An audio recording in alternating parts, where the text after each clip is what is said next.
What's up everyone, Master Fox here today with my first ever Pokemon video.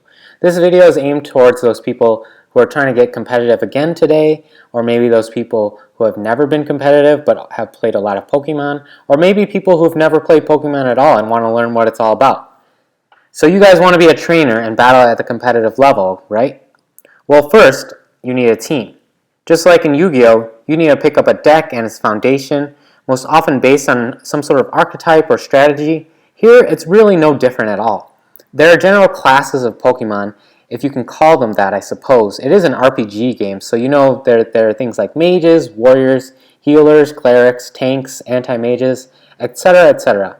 In Pokemon, I'm being very general here, but no matter what your strategy is, there are certain classes that you can have somewhere in your team.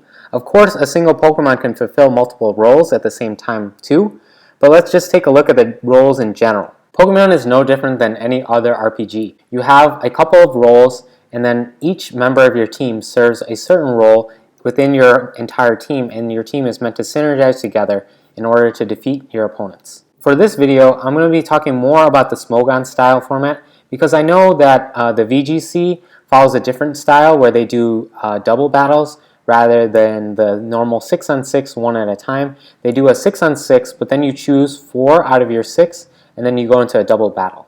I can talk about that in a different video, but anyways, let's get right into the roles. First up, you have your lead Pokemon.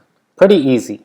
Multiple Pokemon on your team should be capable of leading off your team, but you almost always want to have a default lead Pokemon that offers advantages for your team in several possible ways.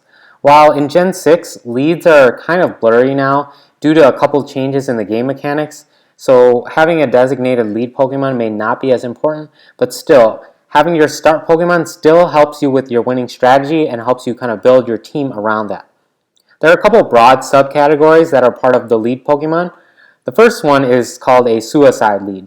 These are way much less common nowadays, but they're generally fast and used to push for as much damage as possible or to set up as fast as possible with entry hazards, of which Stealth Rocks is the most important.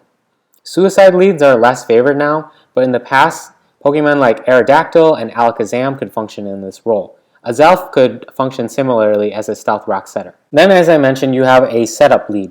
This is much more often seen nowadays with the setting up of your strategy being key. These can be many different types of Pokemon like baton passers, weather inducers, or just entry hazard setters, but unlike the suicide lead, they're not often offensive Pokemon and used mostly for their utility on the team. Leads in general have declined in use because of the changes in how weather works, makes them much less of a necessity, since it's no longer the weather wars that we saw of in the past. Also, the baton pass clause has made the setup leads less enticing as well.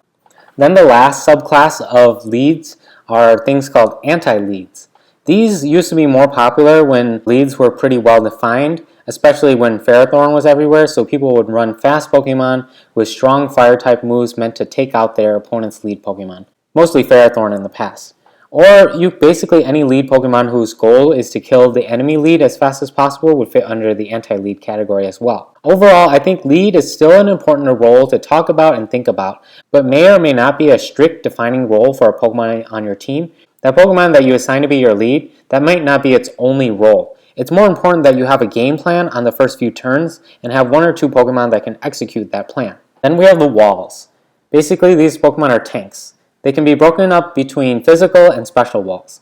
Both kinds of walls serve similar purposes, to absorb and tank attacks your opponent dishes out and to stall them out essentially.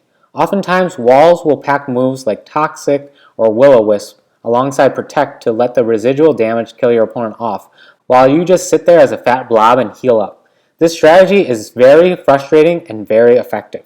First up are the physical walls. These Pokemon have high natural defense and are able to take physical hits without being shaken up too much. In addition, having some sort of recovery is a huge plus on these walls and is almost mandatory. The walls that have stuck out in the game even up until now are threats like Skarmory, Gliscor, and Hippowdon. And then we have special walls.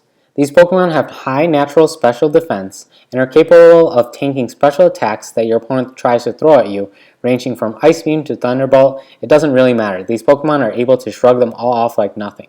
What comes to mind, though, are obviously Chansey and Blissey, who have remained phenomenal since their introductions as special walls. And then in contrary to the walls, we have sweepers. Sweepers fall under the same two broad categories as walls and serve as the offense of the team, tearing through the enemy.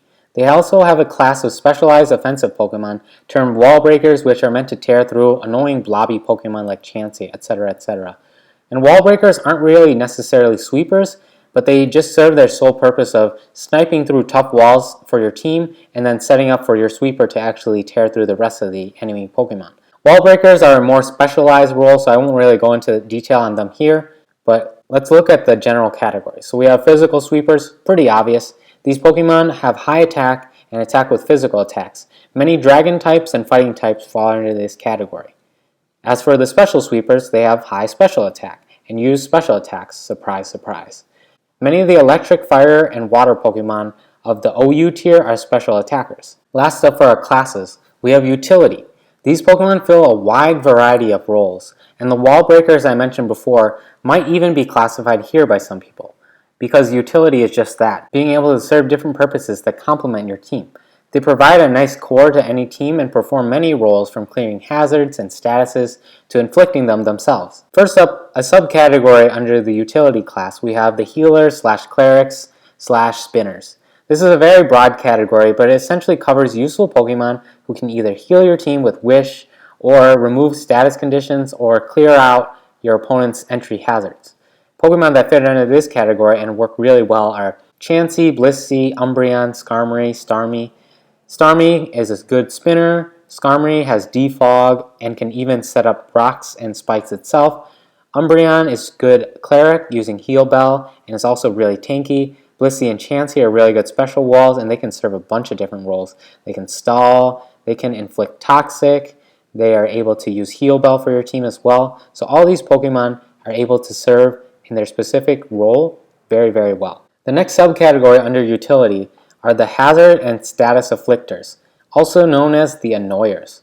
The role of these Pokemon in a nutshell is to wear down your opponent, to set up for your sweepers, or to force a switch out. A lot of these Pokemon are ghost Pokemon that can use Pain Split, Substitute, and Destiny Bond, which is a really annoying combination. Ferrothorn is really annoying with his Leech Seed. Sableye is really annoying for a bunch of different reasons. And then you have my favorite, which is Serene Grace Jirachi, which inflicts the Paraflinch hacks. There's just a bunch of different types of Pokemon that can afflict statuses or just outright annoy your opponent and force them to switch out. And this complements teams that set up entry hazards, because the more your opponent switches out, the more residual damage they get from the spikes and Stealth Rock. So having an annoyer combined with a entry hazard setup, or maybe on a lead Pokemon, works out really, really well. The last subcategory under utility Pokemon I want to cover are the speedsters/priority users. Most teams will carry one of these Pokemon just in case they let their opponent set up maybe like a really strong Pokemon like a +4 Gyarados or something like that. Revenge killers would also fall under this category too. They're meant to outspeed or outprioritize anything to hit for a quick kill. Usually they're not the tankiest or strongest attackers overall. They're more like assassins, and they're to take out annoying things that have set up too far for your normal Pokemon to switch in safely. Now what I've just gone over is a 10,000 foot view, very broad outline of competitive Pokemon team building. You can't just throw in one of each role though and expect to win. You need something called team synergy. Some teams can have 4 sweepers and maybe only one special wall to cover the weakness of the team, and maybe one other utility Pokemon. As long as the team dynamic works and the Pokemon work off each other, this formula is nothing more than a guide to classify Pokemon. It's just so that you can quickly find what you need for your team, what you're missing, and fill that role. There are literally dozens of other niche roles, from things like pivot, phasers, revenge killers, etc., that I will not go over. At the end of the day, no Pokemon fits into a single definition nicely, and oftentimes one Pokemon can be built to suit many different roles. Building a Pokemon differently can also give you an advantage for surprising your opponent.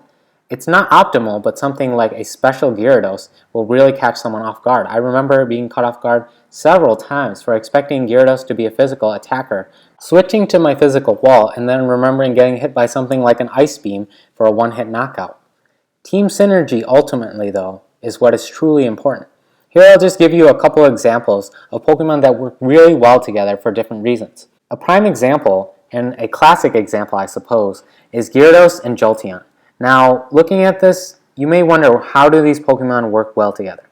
Gyarados is extremely vulnerable to electric type attacks.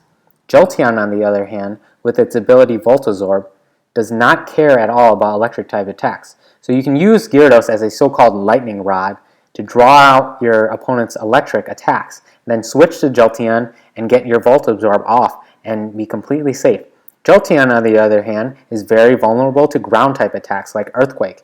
Gyarados is a flying type. He doesn't care. So you use this as a core to draw out attacks, bait your opponent, they'll use the Earthquake, you swap your Jolteon for a Gyarados, the Earthquake will have no effect on Gyarados, your Gyarados will basically get a free attack, forcing your opponent to switch to their electric type, where you can repeat the process again, avoiding attacks and making the most use out of your Pokemon. These two synergize very well together. Additionally, Gyarados is a physical attacker, while Jolteon is a special attacker. These two fill different niche roles that help your team out a lot too, because you get more coverage with each of these together.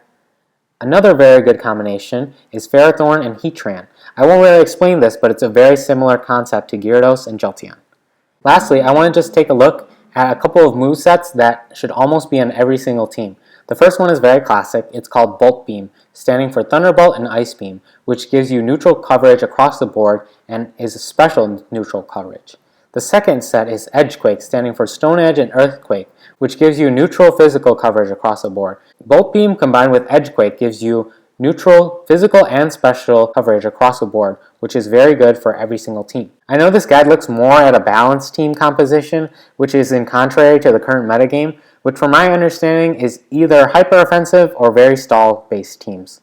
Like, you have maybe seen me run Mega Sableye, which is a stall-based team, but this is basically meant to give you a base of roles and figure out how some of the Pokemon pieces go together, how to build a team, what is synergy, and then what movesets to run on each Pokemon would be the next step to take essentially. I hope this guide is at least a little bit helpful to you guys.